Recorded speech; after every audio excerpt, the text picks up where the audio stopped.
তখন মিলাইতো তার জীবনের হিসাব।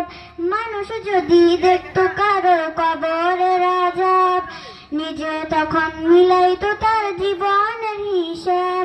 কেউ খারাপ পথে যেত না, হারাম কামাই খেত না, ইবাদতের মাথা থেকে আল্লাহর ভয় কাটতো নিরন্তর। মরার পরে বুঝবে মানুষ কবর কত ভয়ঙ্কর, মরার পরে বুঝবে মানুষ কবর কত ভয়ঙ্কর, মরার পরে বুঝবে মানুষ কবর কত ভয়ঙ্কর। কল্পনাতে দেখতে যদি শেষ বিচারের দিন, কারো কাছে হইতো না কেউ এক বিন্দু ঋণ। পুলসিরাতের সঠিক সময় দেখতো যদি আরো, আল্লাহ ছাড়া উপাসনা করতো না আর কারো।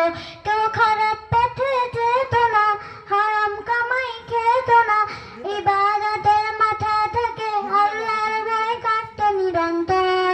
মরার পরে বুঝবে মানুষ কবর কত ভয়ঙ্কর, মরার পরে বুঝবে মানুষ কবর কত ভয়ঙ্কর। জাহান্নামের আগুন যদি কাউকে ছুঁয়েছিত, তওবা পড়তে পড়তে মানুষ বেহুশ হয়ে যেত। জান্নাতের ওই সুখ শান্তি একটু দেখা পেলে, তওবা পড়তে পড়তে মানুষ বেহুশ হয়ে যেত। কেউ খারাপ পথে যেত না, হারাম কামাই খেত না, ইবাদতের মাথা থেকে আল্লাহর ভয় কাটতো নিরন্তর।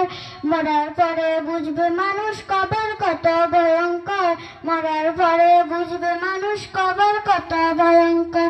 মানুষ যদি দেখতো কারো কবরের আযাব, নিজে তখন মিলাইতো তার জীবনের হিসাব। মানুষ যদি দেখতো কারো কবরের আযাব, নিজে তখন মিলাইতো তার জীবনের হিসাব।